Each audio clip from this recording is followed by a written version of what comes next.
open the Bible, Romans chapter 9. Buksan po natin ang Biblia sa Roma chapter 9. Every Sunday, we studying the book of Romans. Kada linggo, pinag-aaralan po natin yung mga kapitulo dito sa Aklat ng Roma. The book of Romans is one of the most important book in the Bible. Yung Aklat ng Roma po, isa siya sa pinaka-importanting aklat dito sa Biblia. So chapter 9, verse 1 and 2, 1 to 3. Kaya sa Roma chapter 9, 1 hanggang 3. Basahin po natin ng sabay-sabay, 3, 2, 1. Sinasabi ko ang katotohanan na kay Kristo, hindi ako nagsisinungaling. Ito'y pinatotohanan ng aking budhi sa pamamagitan ng Espiritu Santo na mayroon akong malaking kalungkutan at walang tigil na kirot sa aking puso sapagkat mamagalingin ko pang ako ay sumpain at mawalay kay Kristo alang-alang sa aking mga kapatid na aking mga kamag-anak ayon sa laman.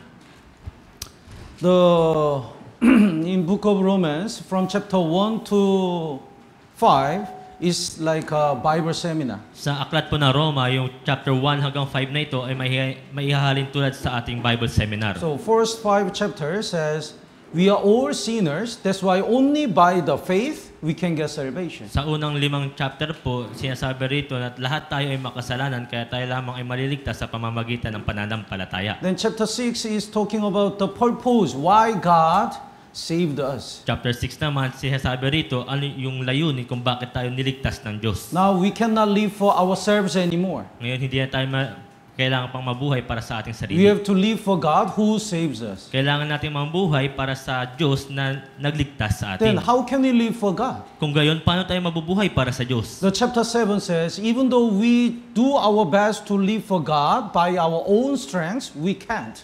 Sinabi sa chapter 7, kahit nagawin natin ang ating abot na makakaya sa pamamagitan ng ating sariling kalakasan, hindi natin ito magagawa. That's why we need the church. That's why we need the spiritual strength which God provides us. Kaya nga kailangan natin ng church, kailangan natin ng kalakasan na ibinibigay ng Diyos sa atin. That is the Romans chapter 8. Yun po yung patungkol sa Roma chapter 8. So no matter what trials we have, through the help of the Holy Spirit and the love of God, we can overcome. Kaya anumang pagsubok meron tayo sa tulong ng Espiritu Santo at sa tulong ng gabay ng Diyos, makakaya natin lampasan ang mga ito. So we have to understand, we cannot live for God alone. Kaya nga dapat natin maunawaan na hindi tayo mabubuhay sa Diyos nang tayo lamang. Because if we don't have the strength of God and the love of God in the church, we don't have any strength to live for God. Sapagkat kung wala tayong lakas at pag-ibig ng Diyos, wala tayong kalakasan na mabuhay para sa Diyos.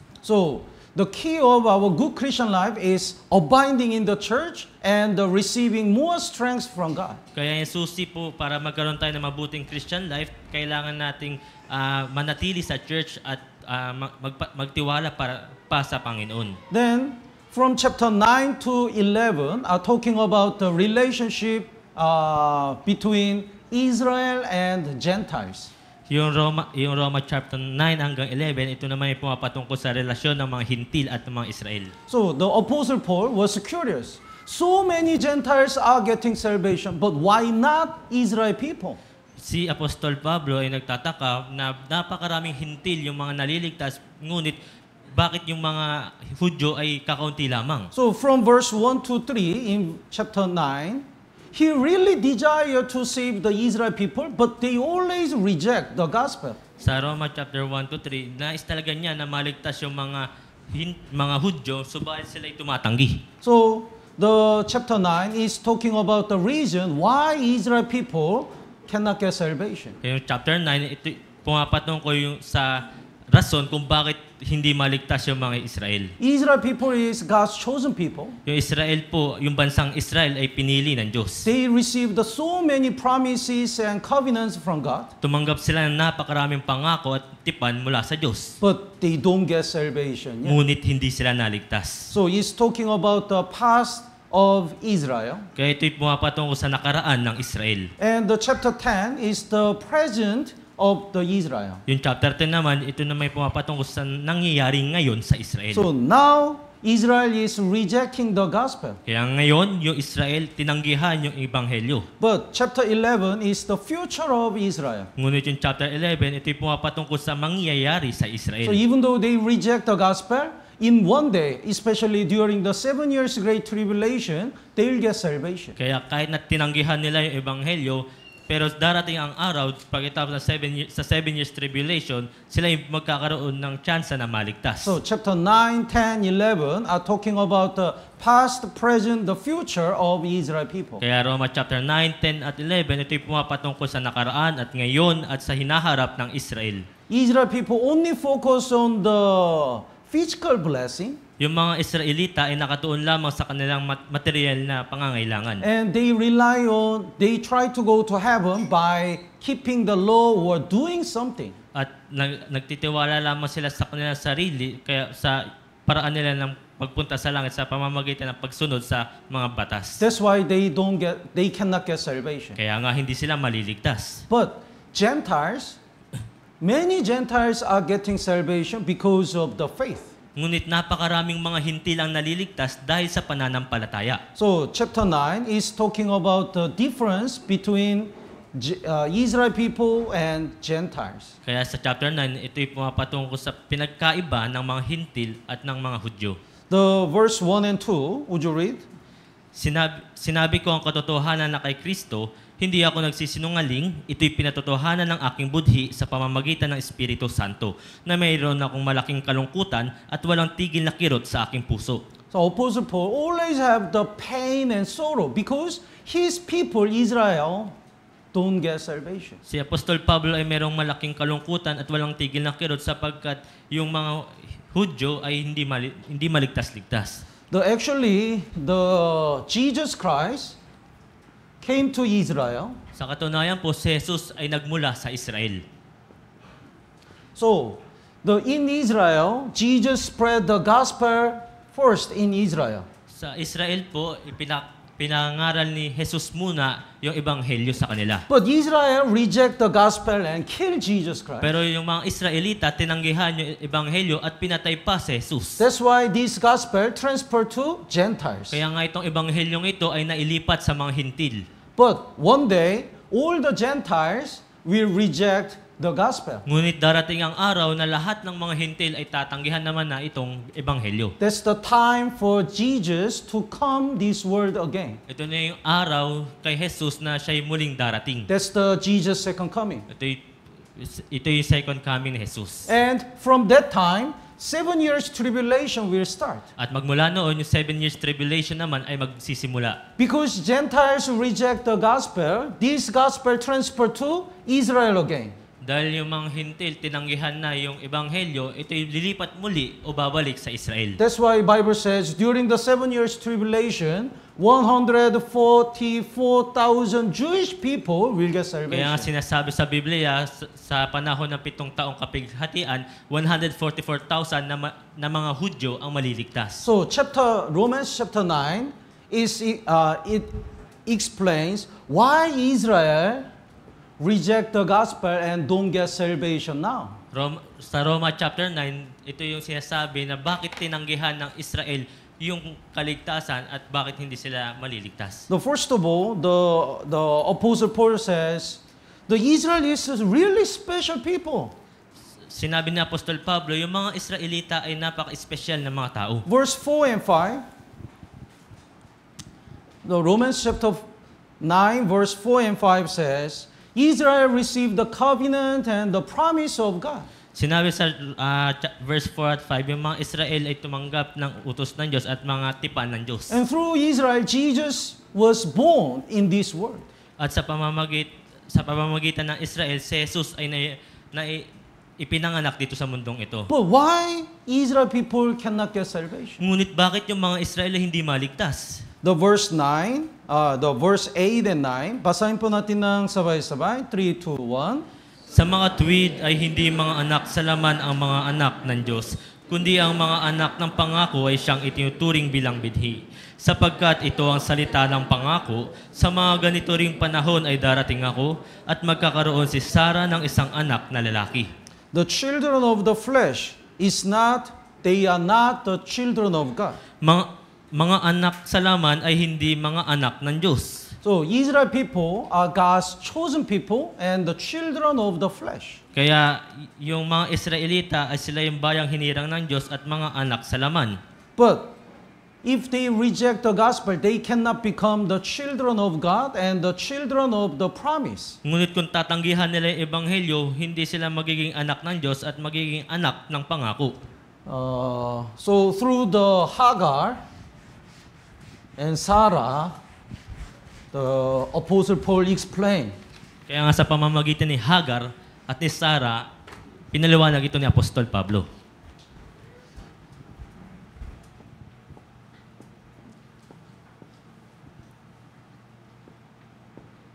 Abraham's wife is Sarah, Yung asawa po ni Abraham ay si Sarah and God promised to give the son to Sarah. at pinangako ng Diyos kay Abraham na magkakaroon sila ng anak sa pamamagitan ni Sarah. But until the Abraham become the 100 years old, they don't have the son. Ngunit hanggang umabot na 100 edad na si Abraham, hindi pa sila nagkakaanak.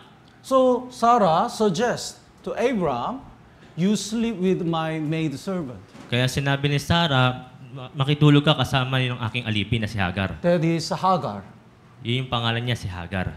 So God didn't promise any seed from Hagar. Walang pinangako na anumang binhi yung Diyos kay Hagar. But Abraham, Sarah thought, if the Abraham slept with the Hagar, they can have the son. Ngunit inisip ni Abraham at Sarah, kung si Abraham ay magkakaroon ng relasyon kay Hagar, maaari sila magkaroon ng anak. So they really did, according to their own plan. Yun talaga yung ginawa nila base sa kanilang sariling plano. So they have the Ishmael. Kaya nanganak si Hagar ni Ishmael. But Hagar is slave. Pero si Hagar Servant. ay isang alipin. That's why Ishmael also servant. Kaya nga masasabi natin si Ishmael rin ay isang alipin. He cannot be a real son of Abraham. Hindi siya pwedeng maging tunay na anak ni Abraham. And when he became 100 years old, as God promised, God gave the Isaac. Kaya nung naging 100 taong gulang na si Abraham, gaya ng ipinangako ng Diyos kay Abraham, ipinanganak si Isaac. So how did they have the Ishmael? Kung gayon, paano nagkaroon ng Ishmael? By their effort, by their plan, by their own flesh. Sa pamamagitan ng kanilang sariling sikap, sariling plano, sariling nilang kagustuhan. Then, how they have the Isaac? Kung gayon, paano naman nagkaroon ng Isaac? Is there anyone who is 100 years old? Meron po ba rito na 100 taong gulang na? Wala. Do you think the 100 years old man can have a baby? Sa tingin niyo po ba yung 100 years old na tao ay magkakaroon pa ng anak? It's impossible. Napaka-imposible. So this is grace. Kaya ito'y biyaya. This is faith. Ito'y pananampalataya. And this is a promise of God. At ito'y pangako ng Diyos. So according to the promise, according to the God's grace and faith, they have the Isaac. Kaya nga base sa biyaya, pananampalataya at pangako, nagkaroon sila ni Isaac. So this Ishmael is to symbolize Israel people. Itong si Ismael ay sumisimbolo sa mga Israelita. Israel only focus on their own work and effort. Yung mga Israelita ay nakatuon lamang sa kanilang sariling pagsisikap at mga plano. That's why they cannot become the children of God. Kaya nga hindi sila pwedeng maging anak ng Diyos. Even these days, many people attend the church. Kahit ngayon, napakaraming tao ang dumadalo sa mga church. They praise the Lord and they offer the tithe and offering. Pinupuri nila yung Diyos, nagbibigay ng mga tithes, ng mga offering. And they think if they work hard for the Lord, they can go to At heaven. iniisip nila kung sila ay maggagawa para sa Diyos, sila ay mapupunta sa langit. They are people like Israel. Sila yung mga tao gaya ng Israel. Even though they have a zeal for God, they don't know the grace of God and the faith. Kahit meron silang sigasig para sa Diyos, wala silang biyaya, pananampalataya. But Isaac is the symbol of Gentiles Pero si, and the all saved people. Pero si Isaac ay siyang sumisimbolo sa mga hintil at sa lahat ng mga ligtas na tao. How can we get salvation? Paano tayo maliligtas? Only by the faith. Tanging sa pamamagitan ng pananampalataya. We didn't do anything for forgiveness of our sins. Wala tayong anumang ginawa para sa kapatawaran ng ating mga kasalanan. But Jesus died for our sin and redeemed all our past, present, the future sins. Ngunit si Jesus ay namatay at tinubos ang lahat ng ating mga kasalanan, past, present, at future sins. So even though we didn't do anything, when we believe this, by His grace, we get salvation. Kaya kahit na wala tayong gawin, basta't manampalataya lang tayo sa kanyang biyaya, tayo maliligtas. Then we become the children of God. At magiging anak tayo ng Diyos. So the Galatians, please bookmark here, in Galatians chapter 4. Lagyan po natin ito ng tanda at punta tayo sa Galatia chapter 4. Here is the same verse, the Galatians chapter 4, verse 22. Galatia chapter 4, verse 22. The 21 first. Tell me, you who desire to under the law, do you not hear the law? It means the Israel people try to go to heaven by keeping the law, by doing something. Sabihin ninyo sa akin, kayong nagnanais mapa sa ilalim ng kautusan, hindi ba ninyo narinig ang kautusan? Ibig sabihin po nito, yung mga Israelita, sinusubukan nila sumunod sa kautusan para makapunta sa langit. Then verse 22, would you read? Sapagkat nasusulat na si Abraham ay nagkaroon ng 2 anak, isa mula sa liping babae at ang isa ay sa babaeng malaya. Bondwoman indicates Hagar. Yung aliping babae pumapatungkol kay Hagar. A free woman indicates Sarah. Yung babaeng malaya ay pumapatungkol kay Sarah. And Abraham had 2 sons. They are Ismael and Isaac. At si Abraham ay may 2 anak, si Ismael at si Isaac. And verse 23, would you read?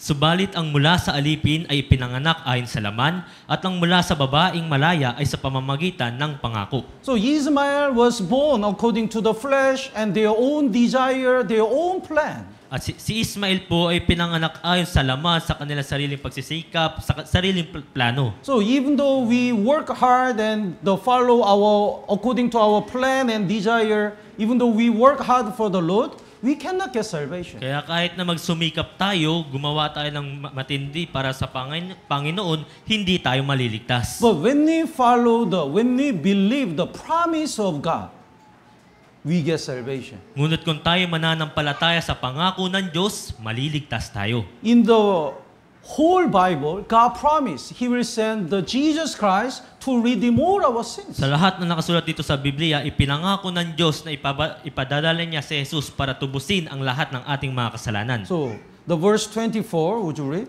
Ang mga bagay na ito ay isang paghahambing, sapagkat ang mga babaeng ito'y 2 tipan, ang isa ay si Hagar na mula sa bundok ng Sinai na nanganak para sa pagkaalipin. Then verse 25 and 26, pasahin po natin ng sabay-sabay. 3, 2, 1.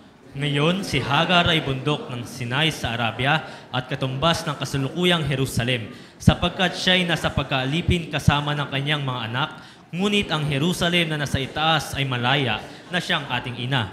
In Mountain Sinai, Moses received the 10 commandments, law. Sa bundok ng Sinai, si Moises po ay tumanggap ng 10 utos. And at that time, Jerusalem was full of the Israel people who tried to go to heaven by keeping the law. Sa panahon po na iyon, sa Jerusalem, yung lahat ng mga tao doon ay ginagawa ang pagsunod sa kautusan para makapunta sa langit. So Hagar, Mountain Sinai, and Jerusalem at that time, all they indicates the people who try to go to heaven by doing something. Si Hagar, yung bundok ng Sinai, yung Jerusalem, lahat ng mga ito ay pumapatungkol sa mga tao na gumagawa ng para makapunta sa langit sa pamamagitan ng pagsunod sa kautusan. Bible says, even though you work hard, you cannot wash away even one single sin. You are just a bond servant. Kahit sinabi sa Biblia na anuman ang iyong gawin, hindi mo maaalis ang iyong mga kasalanan. And verse 26, the Jerusalem above is free, and the mother of us all, that is Sarah. Verse 26, ngunit ang Jerusalem na nasa itaas ay malaya na siyang ating ina. Ito po ay si Sarah. So according to the promise which Sarah received, there is the promise in the church. Alinsunod po sa pangako na tinanggap ni Sarah, merong pangako dito sa church. So through the church, many people, when they get salvation, they become the children of God. Kaya nga po sa pamamagitan po ng church, napakaraming tao ang pwedeng maligtas. So the Romans chapter 9 is explains the Israel and Gentiles. Why Israel cannot get salvation? Why many Gentiles are getting salvation? Roma chapter 9 ay pumapatungkol sa relasyon ng Israel at mga Hintil. Bakit hindi maligtas-ligtas yung mga Israel? At bakit napakaraming taong na mga Hintil ang pwedeng maligtas? Through Esau and Jacob, the Apostle Paul explained again. Kaya sa pamamagitan din po ni Esau at ni Jacob, ipinaliwanag ni Apostol Pablo ulit ito. Let's go back to Romans chapter 9. Balik po tayo sa Roma chapter 9. Romans chapter 9. The verses 10 to 13. Roma chapter 9 verse 10 hanggang 13. Would you read? At hindi lamang iyon, kundi gayon din kay Rebecca nang siya'y naglihi sa pamamagitan ng isang lalaki na si Isaac na ating ama. Sapagkat bagaman ang mga anak ay hindi pa isinisilang at hindi pa nakakagawa ng anumang mabuti o masama upang ang layunin ng Diyos ay manatili alinsunod sa pagpili na hindi sa pamamagitan ng mga gawa, kundi doon sa tumatawag, ay sinasabi sa kanya, ang nakatatanda ay naglilingkod sa nakababata. Gaya na nasusulat, si Jacob ay aking minahal, ngunit si Esau ay aking kinasusuklaman. So, based on these verses, some churches insist the predestination. Base sa mga versikulong ito, may mga churches na pinagdidiinan yung patungkol sa predestination. Look at this verse. Before they are born, some people are chosen, some people are not. Sinasabi nila, bago sila maipanganak, meron na pinili, meron mga hindi pinili. But it's talking about the two nations, Israel and Gentiles. Pero ito'y pumapatungkol sa dalawang nasyon, yung mga Hintil at mga Hudyo. They are not talking about the personal salvation. Hindi sila pumapatungkol sa mga individual na kaligtasan. So we have to know the core characteristic of God is love. Kaya dapat natin maunawaan yung diwa ng Diyos ay yung pag-ibig. So 1 John chapter 4 verse 8 says, God is love. Kaya sinabi rito sa 1 John chapter 4 verse 8, yung Diyos ay pag-ibig. That's why God desire everyone to get salvation. Kaya nga yung Diyos ay nagnanais ng lahat ay maligtas. And Titus chapter 2 verse 11 says, the grace of God that brings salvation has appeared to all men. All men. Sinabi rin sa Titus chapter 2 verse 11, yung biyaya ng Diyos ay dumating ay sa pamamagitan ng kaligtasan ay dumating sa lahat ng mga tao. Not for only chosen people. Hindi lamang sa mga piniling mga tao. But for all men, God showed His grace and love. Ngunit sa lahat ng mga tao, ipinakita ng Diyos yung kanyang biyaya at pag-ibig. That's why whoever believes in Jesus never perish. Kaya nga sino mang maniwala o manampalataya kay Jesus ay hindi mawawasak. But the Calvin, John Calvin, insists the predestination. Pero si John Calvin ay pinagdidiinan yung predestination. It's called the Calvinism. Tinatawag itong Calvinism. Even in these days, the many churches following the predestination. Kahit sa panahon po natin ngayon, napakaraming mga church ang sumusunod sa katuruan ng That predestination. is totally wrong according to the Bible. Ito po ay talagang mali base sa Biblia. The reason why the Calvin insists the predestination is because he denied the free will of man. Yung rason kung bakit ituturo ni Calvin yung Calvinism sapagkat tinatanggihan niya yung patungkol sa free will ng mga tao. He says, all people are wicked and corrupted. Sinasabi niya lahat ng mga tao ay masasama. So they cannot save themselves by their own strength. Kaya nga hindi maliligtas ng mga tao yung kanilang sarili. That is right, but he insists one more thing. Tama po yun, pero may isa pang bagay siyang itinuturo.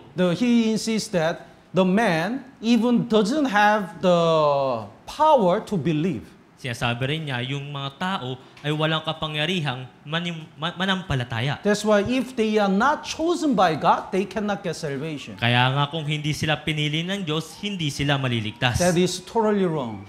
Mali po iyon. We cannot buy even though we don't have ability to buy the gift, we still have the power to receive the gift. Kahit na wala tayong abilidad na bumili ng regalo, meron pa rin tayong abilidad na tumanggap ng regalo. So we have no power to pay the penalty of our sin. Wala tayong kapangyarihan na bayaran yung kabayaran ng ating mga kasalanan. But we can believe that Jesus already paid the penalty of our sin.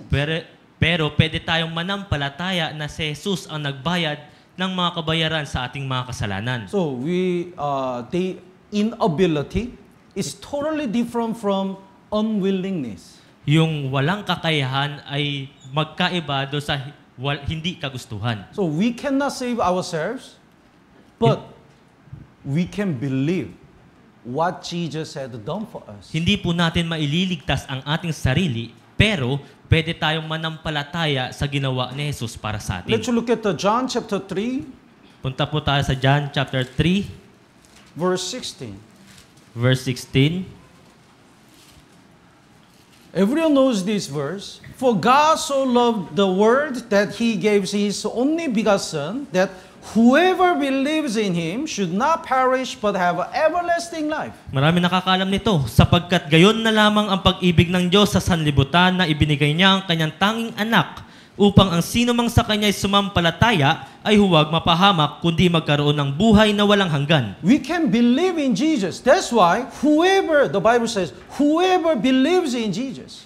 Pwede tayong manampalataya kay Jesus, kaya nga sinabi rito, sino mang sumampalataya kay Jesus. Bible doesn't say the whoever is chosen will never perish. Hindi sinabi sa Biblia kung sino mang pinili ang hindi masisira, mapapahamak. Naintindihan po? Oh. Let's look at the Romans chapter 8. Puntaan po natin sa Roma chapter 8.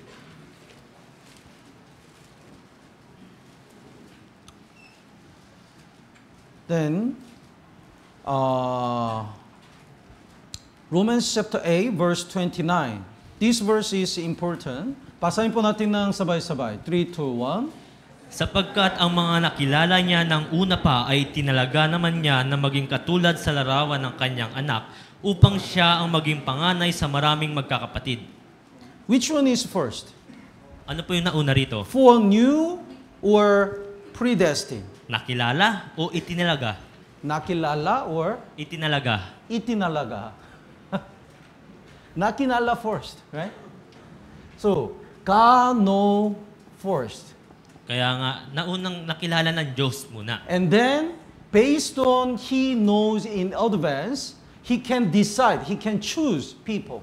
Base sa He can kanyang choose something. base sa kanyang pagkakilala, yung Diyos pwede siyang pumili o magtalaga. So, for example, I dropped a pen. Halimbawa, inihulog ko yung pen. If you can return 1 minute ago, you already knew.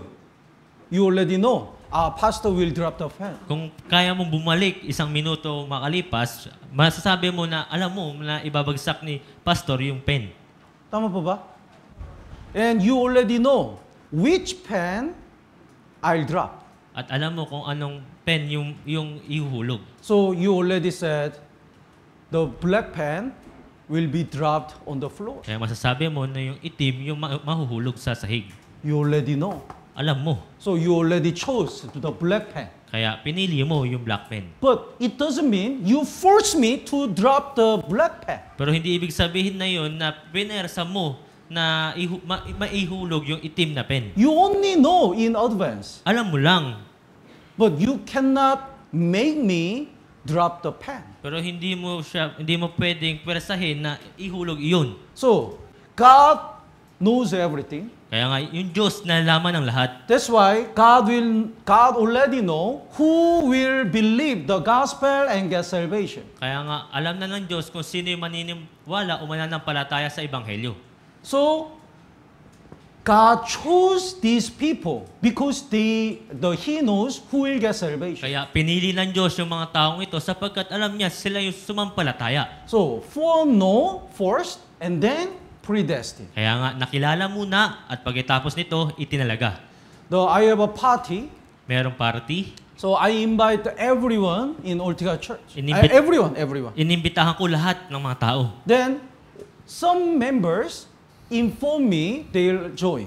At may ilang mga kapatid na nagsabi na sila'y sasama. So I know the list of the members who will join the party. Kaya alam ko kung sino-sino yung mga pupunta sa party. So based on that list, I made the name tag. Base sa listahan na yun, gumawa ako ng name tag. And I chose I select the seats according to the name tag. At pinili ko yung kanilang maupuan base sa mga name tag. Then when they come, oh, you already made my name?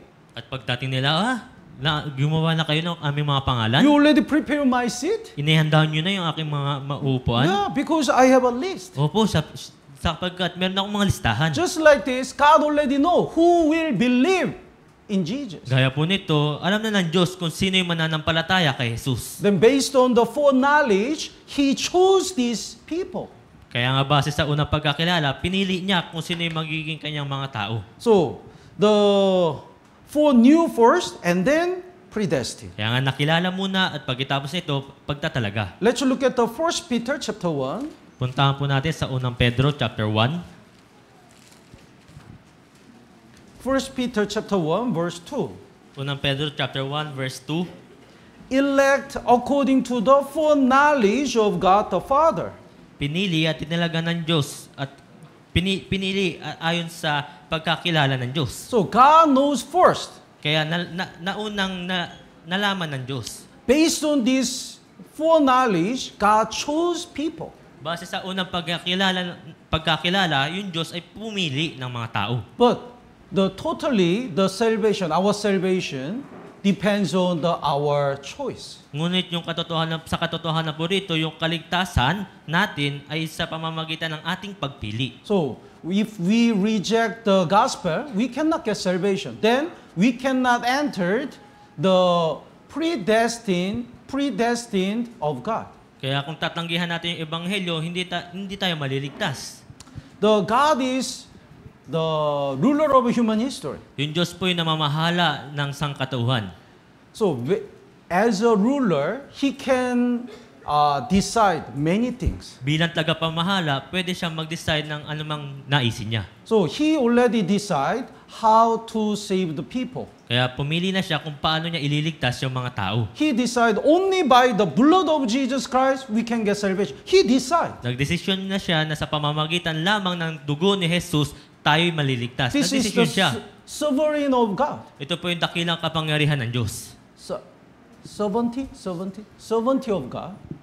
So, because He's God, He can decide the way to save us. Dahil siya yung Diyos, pwede siyang pumili sa paraan ng ating kaligtasan. And as a ruler of human history, He chose Israel. At bilang tagapamahala, pinili niya yung Israel. Now He chose the church to achieve His will. Ngayon, pinili niya yung church para may sakatuparan yung kanyang kalooban. This is the sovereignty of God. Ito po yung dakilang biyaya ng Diyos. But about our personal salvation, He cannot choose. Ngunit patungkol sa ating personal o individual na kaligtasan, hindi siya pwedeng pumili.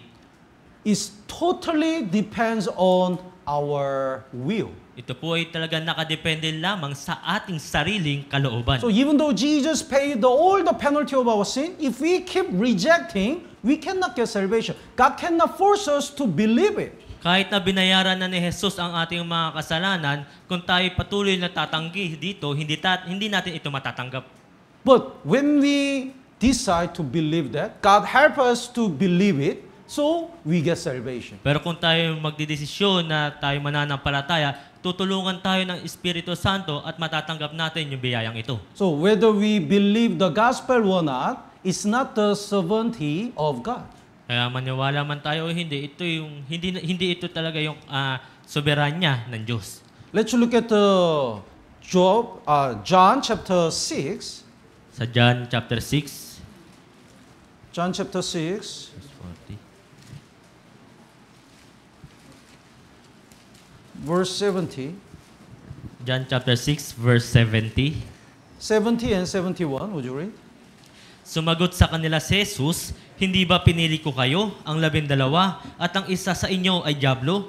Siya nga ay nagsasalita tungkol kay Judas na anak ni Simon Iscariote sapagkat siya na isa sa 12 ang magkakanulo sa kanya. So Jesus already knew who will betray Jesus. Kaya si Jesus alam niya na kung sino yung magtatrader sa kanya. That is Iscariot Judas. Siya po si Judas Iscariote. But let's look at the John chapter 13 verse 1. Tingnan po natin sa John chapter 13 verse 1.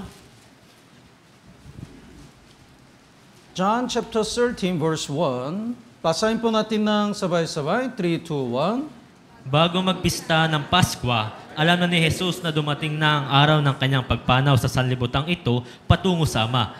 Yamang minamahal niya ang sarili niyang kanya na sa sanlibutan, sila ay kanyang minahal hanggang sa katapusan.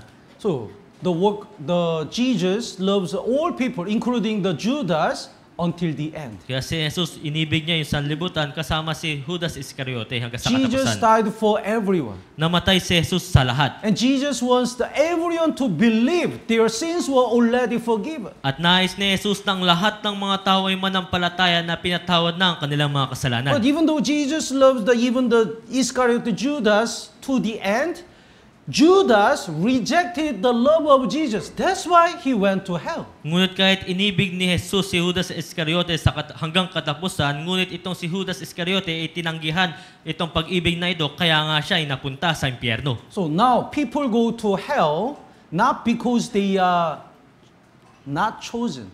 Kaya ngayon, yung mga tao ay mapupunta sa impyerno hindi dahil hindi sila pinili. But because they reject the love of Jesus, they go to hell. Dahil tinanggihan nila yung pag-ibig ng Diyos, kaya sila mapupunta sa impyerno. Tama po ba? Oh. So I hope that you understand understand that the predestined doctrine is wrong. Kaya sana naunawaan ninyo na yung doktrina predestined ay mali. And now you can understand the Romans chapter 9. At Let's ngay- go back to Romans chapter 9. Balik po tayo sa Roma chapter 9.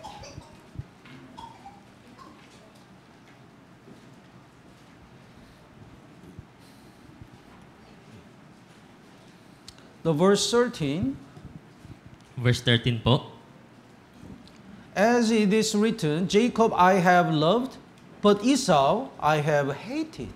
Gaya na nasusulat, si Jacob ay aking minahal, ngunit si Esau ay aking kinasuklaman. It's not talking about the predestination. Ito'y hindi pumapatungkol sa predestination. The chapter 9 is fully explaining the relationship between Israel and Gentiles. Yung chapter 9 po ay talagang pumapatungkol sa relasyon ng mga Hintil at ng mga Hudyo. So, Esau and Jacob, they are Israel and Gentiles. Si Esau at si Jacob, sila po yung mga Israel at mga Hintil. Jacob.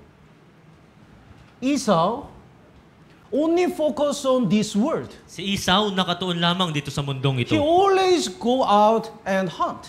Lagi siyang lumalabas at nangangaso. He didn't care about the God's spiritual blessing. Wala siyang pakialam sa biyaya o spiritual na biyaya ng Diyos. But he's the first son, Pero siya yung unang anak, so he's qualified to receive the all blessing. kaya nga siya ay kwalipikado na tumanggap ng lahat ng biyaya. And Jacob is the second son, so he doesn't have any right to receive the blessing. Habang si Jacob, siya yung pangalawang anak, kaya wala siyang karapatan na tumanggap ng anumang biyaya. But he didn't care about the spiritual blessing of God. That's why when he was Pero si Esau, walang pakialam sa spiritual na biyaya ng Diyos, kaya so one day when he finished the hunt and returned home, he was so hungry.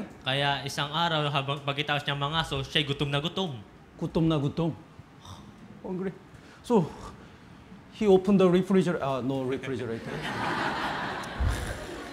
Where is the food? Saan yung pagkain? Then Jacob was cooking the stew. Si Jacob nagluluto ng masarap na pagkain. Stew of lentil. The smell so nice. Kaya yung amoy ito napakasarap. So Esau said, "Let me have one stew." Kaya pahingi ako niyan. No. It's very nice one. Napakasarap nito, hindi pwede. I'm so hungry. I'm dying. Gutom na ako, mamamatay na ako. Oh, please give me. Pahingi! Then Jacob said, if you give me your birthright, I'll give you this too. Kaya sinabi ni Jacob, kung ibibigay mo sa akin yung karapatan mo bilang panganay, ibibigay ko sa iyo ang pagkain na ito. Then he said, I don't care my birthright. Kaya sinabi niya, wala akong pakialam dyan sa karapatan na You yan. take it and give me the stew. Kunin mo na yan, akin na yung pagkain. So he didn't care about spiritual blessing because only by the birthright, the people could receive the spiritual blessing. Kaya wala siyang pakialam dito sa spiritual na biyaya na ito. Kaya tanging sa pamamagitan ng karapatan bilang panganay, doon lamang siya makakatanggap nito. That's why his birthright transferred to Jacob. Kaya nga, nalipat yung karapatan niya bilang panganay kay Jacob. At that time, Israel is like Esau. Sa panahon na yun, si Israel ay siyang si Esau. Israel rejected Jesus Christ because they only focusing on the material blessing. Yung Israel po ay tinanggihan si Jesus sapagkat nakatuon lamang sila sa material na pangangailangan nila. When Jesus fed the people, the fish and the bread, so many people follow Jesus. Nung pinakain ni Jesus yung mga tao sa pamamagitan ng isda at tinapay, napakaraming tao ang sumusunod kay Jesus. But after eating the food, when Jesus shared the word of God, they feel, Pero they went back home. pagkatapos nilang kumain at nangaral na si Jesus, sila'y inantok at nagsiuwian. It's so boring. I don't want to listen the word of God. Nakaka-boring. Ayoko na makinig pa ng salita ng Diyos. So even these days, many people attend the church, but they expect prosperity. Kaya kahit sa panahon po natin ngayon, napakaraming dumadalo sa church pero iisip sila o hihintay sila ng mga prosperity. Many pastors know very well how to gather the people in the church. Napakaraming pastor ang nakakaalam kung paano sila magtitipo ng napakaraming tao sa loob ng kanilang church. If you believe in God, God will bless you. Kung maniniwala ka sa Diyos, pagpapalain ka. So you will get a good job, you will be healthy, your family will be successful. Magkakaroon ka ng magandang trabaho, malusog na pangangatawan, at magiging successful ka. People shout, Amen, Amen. Kaya sumisigaw yung mga tao, Amen. They sacrifice a lot for physical blessing. Nagsasakripisyo sila para sa kanilang material o physical na pangangailangan. They are like Israel people, they are like Esau. Gaya sila ni Israel, gaya sila ni Esau. Bible says, God hate Esau. Sinabi ng Biblia, kinasusuklang man ng Diyos si Esau. These people cannot get salvation. Itong mga taong ito ay hindi maliligtas. But Jacob is not qualified to receive the blessing.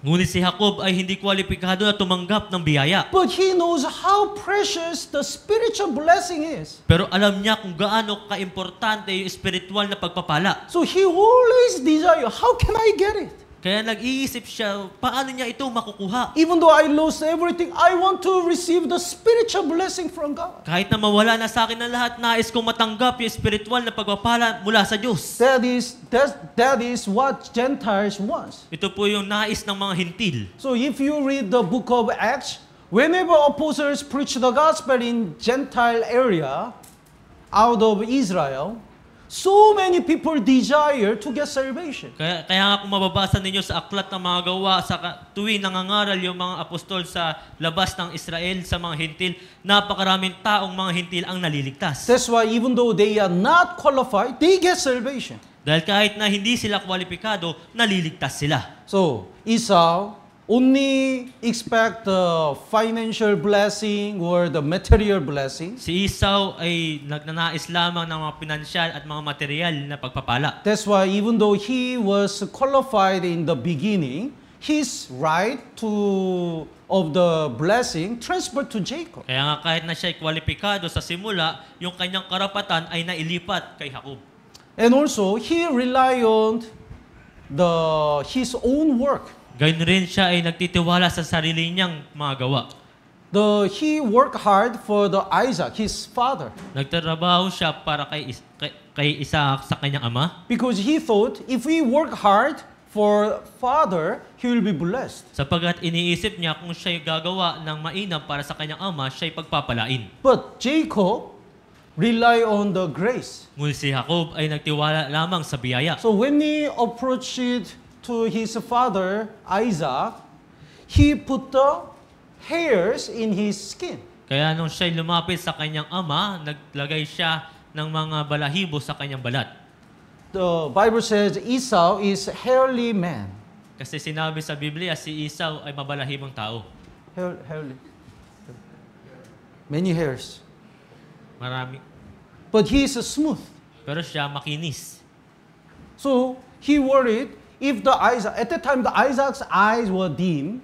Sa panahon na yon, yung mata ni Isaac ay malabo na. So he worried if the father touch me and smooth, he will curse me. Kaya nag-aalala siya na kapag hinawakan siya ng kanyang ama, at malaman na siya hindi si Esau, siya susumpain. So he wants to act like Esau as a first son. Kaya nga nagkunwari siyang si Esau bilang panganay na anak. So he put the hairs in the skin. Kaya naglagay siya ng mga balahibo sa kanyang balat. But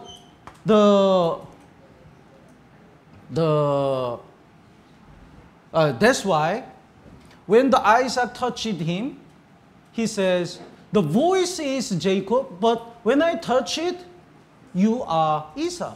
Kaya sinabi ni Isaac, yung boses ay kay Jacob, pero yung balat ay kay Esau. So because of the grace, he get the spiritual blessing. Kaya dahil sa biyaya, siya tumanggap ng spiritual na pagpapala. We are not qualified to get salvation, but Jesus Christ becomes our righteous garment. Hindi tayo kwalipikado na maligtas, subalit si Jesus, siya yung naging ating makatuwirang damit. So when we stand before God, God will say, the voice is a sinner's voice, but when I touch it, he's a righteous man. Pero kaya pagdating natin doon sa langit, pagharap natin sa Diyos, sasabihin niya, yung boses ay boses ng mga makasalanan, pero yung damit ay damit ng makatuwiran. Let's look at the Romans chapter 9, verse 30. Romans chapter 9, verse 13. 30. 30. 30 and 31. 30 at 31 po. Would you read? Ano ang ating sasabihin? Ang mga hintil na hindi nagsumikap sa katwiran ay nagkamit ng katwiran, sa mga katwid ay katwiran sa pamamagitan ng pananampalataya. Ngunit ang Israel na nagsusumikap sa katwiran sa pamamagitan ng kautusan ay hindi nakaabot sa pagsunod sa kautusang iyon. So Israel tried to go to heaven by doing something, keeping the law. Yung mga Israelita po ay may ginagawang bagay sa pamamagitan ng pagsunod sa kautusan para makapunta sa langit. But Gentiles are getting salvation because of the faith. Pero yung mga hintil ay naliligtas dahil sa pamamagitan ng pananampalataya. Like Jacob. Gaya ni Jacob. So verse 32, basahin po natin ng sabay-sabay. 3, 2, 1. Bakit sapagkat hindi nila pinagsikapan iyon batay sa pananampalataya, kundi batay sa mga gawa, sila'y natisod sa batong katisuran. So even in us, if you try to go to heaven by doing something, you cannot go to heaven. Kaya nga kahit sa atin, kung kayo'y gagawa ng paraan para makapunta sa langit sa pamamagitan nyo lamang, hindi kayo maliligtas. Pastor, I always attend the church, always pray, always sacrifice. Do I not go to heaven? Pastor, lagi naman ako nananalangin, nagsasakripisyo, dumadalo sa church. Hindi ba ako maliligtas? No, you cannot go to heaven. Hindi ka makapunta sa langit. Because even though you sacrifice a lot, you still commit a sin. Dahil kahit magsakripisyo ka ng maraming ulit, ikaw gumagawa pa rin ng mga kasalanan. By your sacrifice, you cannot pay even one part of the sins. Sa pamamagitan ng iyong mga pagsasakripisyo, hindi nito mababayaran kahit anuman o kahit isa sa iyong mga kasalanan. For example, somebody killed a man. Halimbawa, may isang pumatay ng tao. So he was caught. Kaya siya'y nahuli. Then he says, from now, I'm gonna be a good person. At sasabihin niya, mula ngayon, ako'y magiging mabuting tao. I always sin. Ako'y lagi gumagawa ng kasalanan. I wear the nice shirt. Gumagawa ako ng maayos na damit. Then judge will say, it's not the way to pay the penalty of your sin. Sasabihin ng judge, wala itong kinalaman sa iyong mga kasalanan. The wage of sin is death. Yung kabayaran ng kasalanan ay kamatayan. That's why without the death of Jesus Christ, nobody can be forgiven. Kaya nga kung wala yung kamatayan ng Panginoong Jesus, walang sino man ang maliligtas. So if we try to go to heaven by doing something, we are still arrogant and proud. Kaya kung susubukan ninyo na makapunta ng langit sa pamamagitan ng paggawa ng anuman, tayo nagiging arugante at mga mapagmataas. These people think they can do something for the Lord. Iniisip nila sila'y makakagawa ng anumang bagay para sa Panginoon. No, it's not possible. Hindi, imposible po ito. Let's go back to Romans chapter 9, verse 14. Balik po tayo sa Roma chapter 9, verse 14. So Israel complained why God doesn't use the Israel people. Yung mga Israelita po ay nagrereklamo, bakit hindi ginamit ng Diyos yung mga Israelita? So verse 14, what shall we say then? Is there unrighteousness with God? Certainly not. Ano nga ang ating sasabihin? May kawalang katarungan ba sa Diyos? Huwag nawang mangyari. Because Israel people, you don't rely on the God's grace and you don't have a faith. Dahil kayong mga Israelita, hindi kayo nagtitiwala sa Panginoon at hindi kayo nananampalataya. That's why God doesn't use you anymore. God used the church. Kaya nga, kayo hindi nagagamitin ng Panginoon o ng Diyos, gagamitin ng Diyos yung church. That is the verse 23 and 24. Yun po yung nakalagay sa verse 23 at 24. The 23 first, basahin po natin ng sabay-sabay. 3, 2, 1. Upang maipakilala niya ang kayamanan ng kanyang kaluwalhatian sa mga kinaawaan na kanyang inihanda ng una pa para sa kaluwalhatian. God already prepared this vessel, the vessels of mercy. Yung Diyos ay inihanda niya na yung kanyang kaawaan. What is this vessel? Anong vessel ito? This vessel is the church. Yung vessel na ito ay tinatawag na church. The verse 24, basahin po natin ng Kayamanan. sabay-sabay. 3, 2, 1. Maging sa atin na kanyang hindi lamang sa mga Hudyo, kundi mula rin sa mga Hintil. So, this vessel is us. From Israel people, from Gentiles, if they get salvation, they become the church. Itong mga kayamanan na ito ay tayo. Itong mula sa mga Israel, mula sa mga Hintil, kung sila'y maligtas, sila'y magiging church. Now, God doesn't use God also used the Israel people to achieve His will in this world, but in order to save the lost souls, as a channel of the spiritual blessing, God used the church. Ginamit rin ng Diyos yung Israelita para sa kanyang plano. Ngunit para makapagligtas pa ng maraming mga ligaw na kaluluwa, ito'y ginagawa niya sa pamamagitan ng church.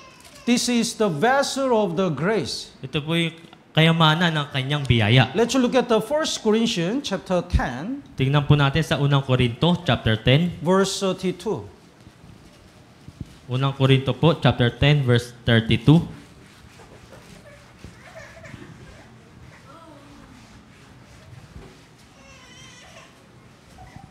Verse 2, basahin po natin ng sabay-sabay. 3, 2, 1. Huwag kayong maging katitusuran para sa mga Hudyo o sa mga Griego o sa iglesia ng Diyos.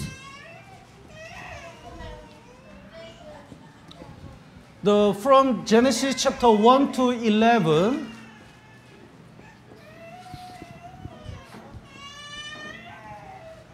there is the only one line. Sa Genesis chapter 1 hanggang 11, meron lamang isang linya. But from chapter 11, there is the Tower of Babel. And since that time, in chapter 12, God chose the Abraham. Sa chapter 11, meron Tower ng Babel at mula ng chapter 12, nandoon na si Abraham. Then from that time, the people are divided. The line of Gentiles and line of Israel. At magmula po noon, yung linya ay nahati, yung linya para sa mga Israel at yung linya para sa mga Hintil. Then, since Jesus died on the cross and when the people can get salvation, from Israel people and among Israel and Gentiles, if they get salvation, they belong to the church. Mula nung namatay si Jesus doon sa krus, mula doon sa mga Israel at sa mga Hintil, kung sila ay maliligtas, sila ay mapapabilang sa linya ng church. So these days, we have three lines. Israel, Gentiles, and church. Kaya ngayon, sa panahon po natin ngayon, meron tatlong linya. Yung Israel, yung mga Hintil, at yung church. And when Jesus comes again, the church will be raptured. At kapag si Jesus ay darating muli, yung church ay mararapture. And during the 7 years tribulation, at the end of 7 years tribulation, church will come to this world with Jesus. At sa katapusan po ng 7 taong kapighatian, yung church ay darating muli kasama si Jesus. And the ruling over the millennium kingdom with God, and then going to heaven. Okay. At sila'y kasama sa Millennium Kingdom, kasama yung Diyos, at sila'y muli aakyat doon sa langit. So, until the end of this history, the Israel will not disappear. Hanggang sa katapusan po ng kasaysayang ito, yung linya ng Israel ay hindi maglalaho. Because they are the important part of God's plan. Sapagkat ito'y napaka-importanteng parte ng plano ng Diyos. But now, in order to save lost souls, in order to, as a tunnel of the spiritual blessing, God used the church. Ngunit para nga mapagligtas ng mga ligaw na kaluluwa, ginamit ng Diyos yung church. So what is the church? Kung gayon, ano yung church? Church is not the building. Yung church po ay hindi isang building. The 1 Corinthians chapter 1 verse 2 says, the church is the group of saved people. Yung sa sinabi sa 1 Corinthians chapter 1 verse 2, yung church po ay kalipunan o pagsasama-sama ng mga ligtas na tao. So when we get salvation and belong to the church, abide in the church, we also can be used by God. Kaya kung tayo naligtas at nanatili sa church, tayo rin po ay magagamit ng Diyos. So the Romans chapter 9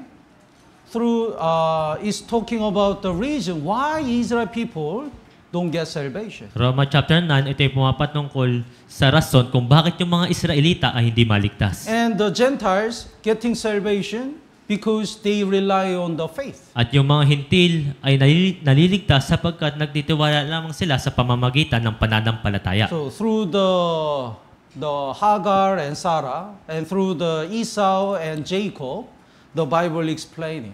Sa pamamagitan po ni Hagar at ni Sarah, ni Esau at ni Jacob, ipinaliwanag ito ng Biblia. Now, no matter who gets salvation, they become the church and they can be used by God. Ngayon, kung sino man yung maligtas, sila ay mapapabiling sa church at kung mananatili sila, sila ay magagamit ng church. Naintindihan po? Romans chapter 9.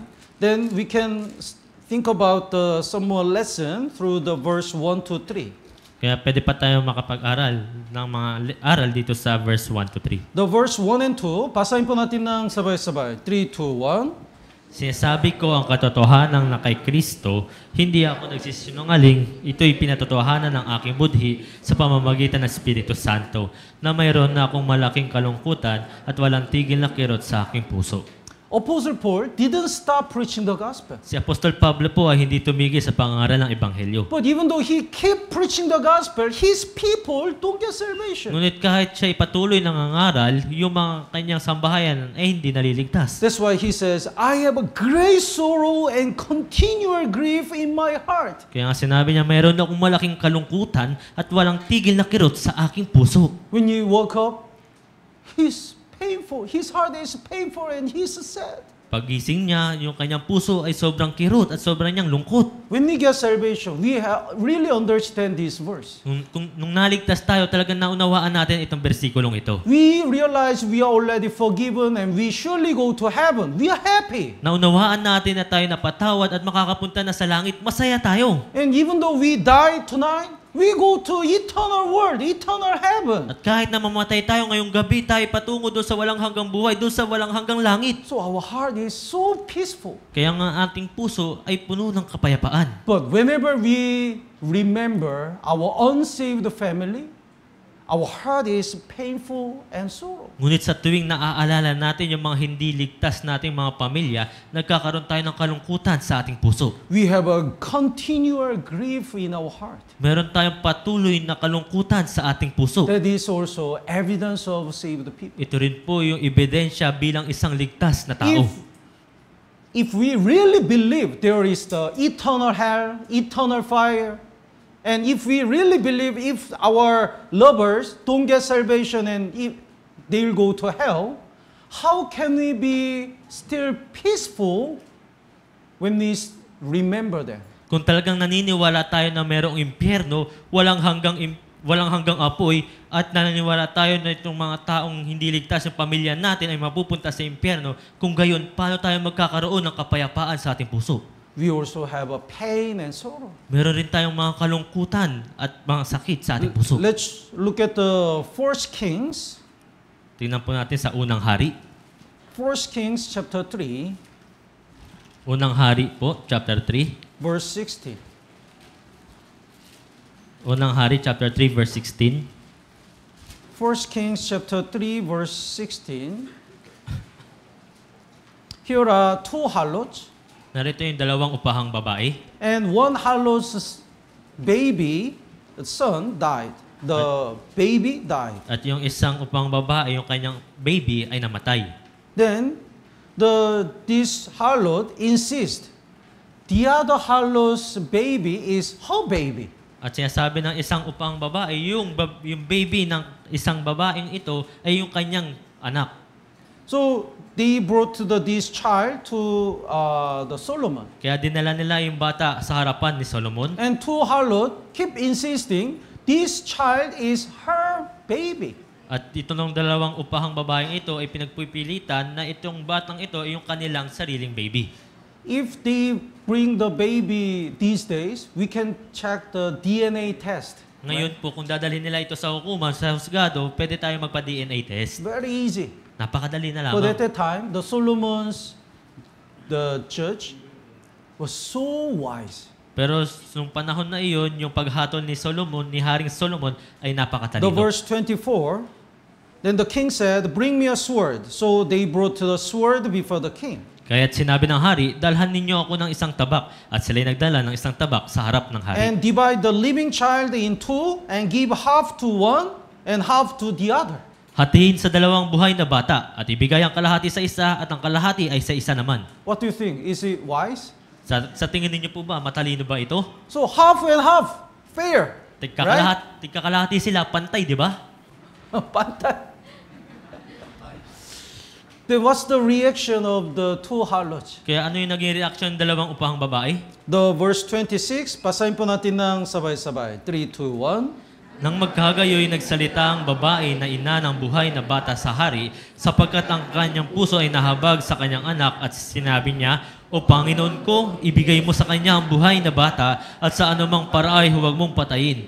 Ngunit ang sabi ng isa, hindi iyan magiging akin ni si Ayuman. Hatiin siya. The mother, her heart was burning Yung kanyang ina, yung kanyang puso ay nag-aalala talaga. because his child is about to be split. Sapagkat yung kanyang anak ay mahahati. So she said, don't kill it. Kaya sinabi niya, huwag mo siyang patayin. Just give this child to her. Ibigay mo na lamang itong batang ito sa kanya. If she give this child to the another harlot, she cannot see this child anymore. She cannot touch Kung child. ibibigay itong batang ito doon sa isang babae, hindi niya na itong makikita o mahahawakan man. This baby is everything to her. Itong baby na ito yung kanya lamang talaga. But she decide, even though I lost everything, I want to save him. Kaya nagdesisyon siya, kahit na mawala na sa akin ang lahat, nais kong iligtas ang batang ito. That's why she says, give this child to her. Kaya nga sinabi niya, ibigay mo na lang itong batang ito sa kanya. But what about another response of the another harlot? Ngunit ano yung anong sinabi naman ng isang upahang babae? Let him be neither mine nor yours, but divide him. Hindi iyan magiging akin ni Ayuman, hatiin siya. She doesn't care, this child. Wala siyang pakialam dito sa batang ito. Then, the verse 27, Solomon says, basahin po natin ng sabay-sabay, 3, 2, 1. Nang magkagayoy sumagot ang hari at nagsabi, ibigay ang buhay na bata sa unang babae at sa anumang paraay huwag patayin, siya ang kanyang ina. Solomon said, she is the mother Siya ang kanyang ina. because she has a love. Sapagkat meron siyang pag-ibig. She can forsake everything she has for this child.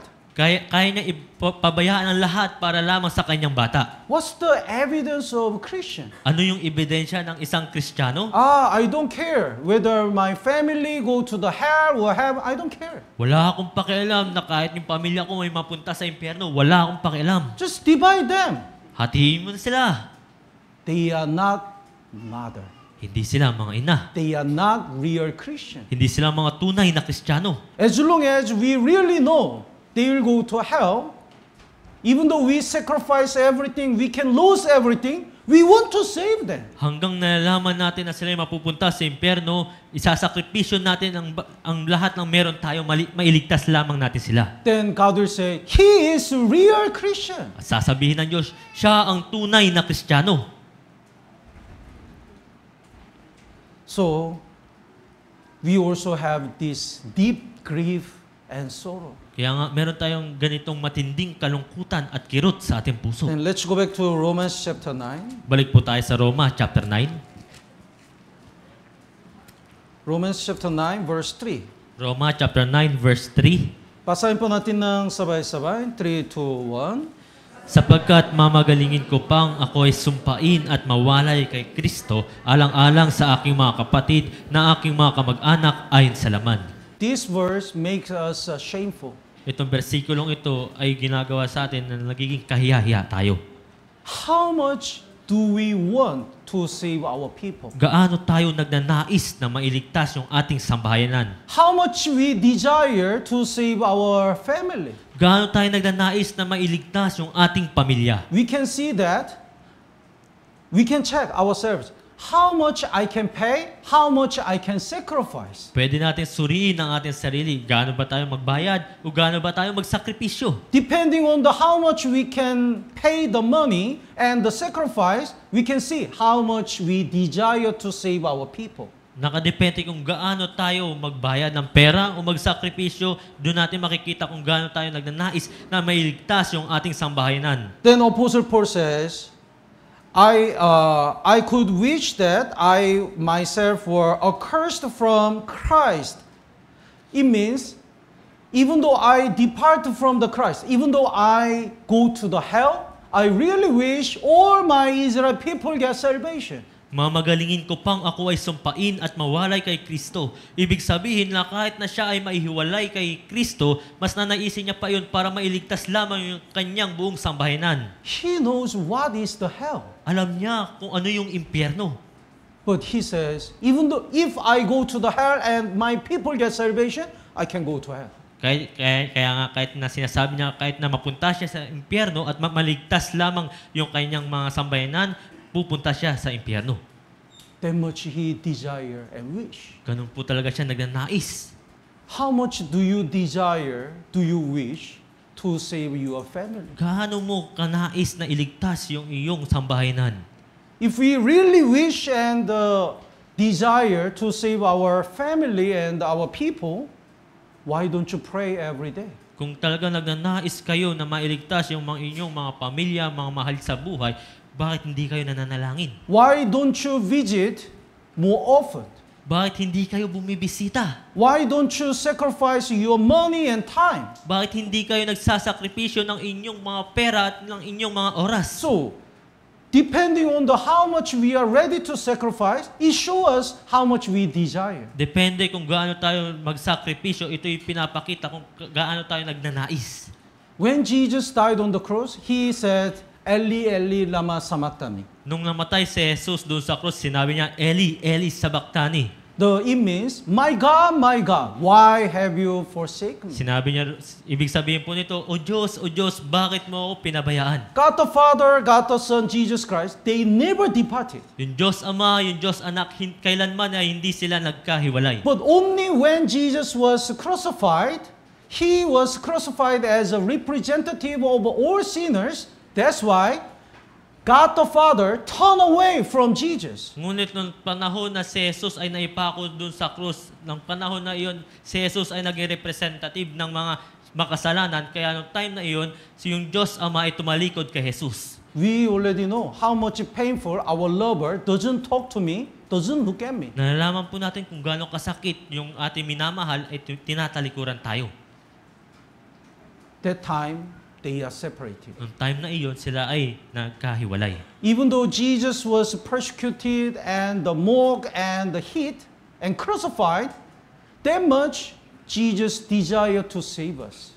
Kahit na si Jesus doon ay pinahihirapan, hinahampas, sinusuntok, ganun pinapakita ni Jesus kung gaano siya nagnanais na mailigtas tayo. How much did God the Father wish to save us? Gaano nagnanais yung Diyos na tayo maligtas? As much as He sacrificed His only begotten Son, He wished to save us. Hanggang sa ibigay niya yung kanyang tanging bugtong na anak, siya ay nagnanais na mailigtas tayo. So how much do you wish to save your family? Kaya nga, gaano kayo nagnanais na mailigtas ang inyong pamilya? We have to cry out more. Tayo dapat nang umiyak palalo. We have to sacrifice more. Kailangan pa nating higit na magsakripisyo. The John Rocks says, Lord, give me the Scotland or I die. Sinabi ni John Knox, Panginoon, ibigay mo sa akin yung Scotland, kundi ako'y mamamatay. So he is ready to die for Scotland. Kaya siya'y handa ng mamatay para sa bansang Scotland. So we really hope and pray that we can sacrifice more to save our people. Kaya tayo umaasa at nananalangin na tayo magsasakripisyo pa ng higit para sa ikaliligtas ng ating sambayanan. We have a dedication today. Meron tayong dedication sa araw na ito. We have many babies in the church. Maraming baby sa church. And we know, the mother already knows. Do you know the fake crying? Fake crying? Alam niyo ba may peking pag-iyak? Peke crying. The baby, when they cry, there is a fake crying. Kapag yung bata ay umiiyak, meron tinatawag na peking pag-iyak. When they cry, if that is really serious, they cry. Ah! That's right.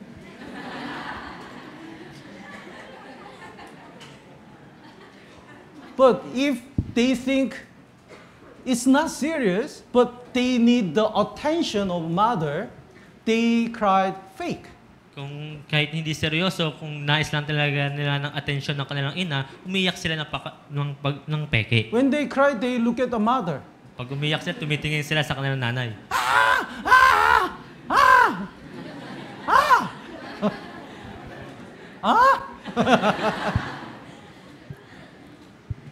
Then mother already knows it's not serious. At alam ng nanay na hindi naman ito seryoso. When we pray, there is a fake prayer.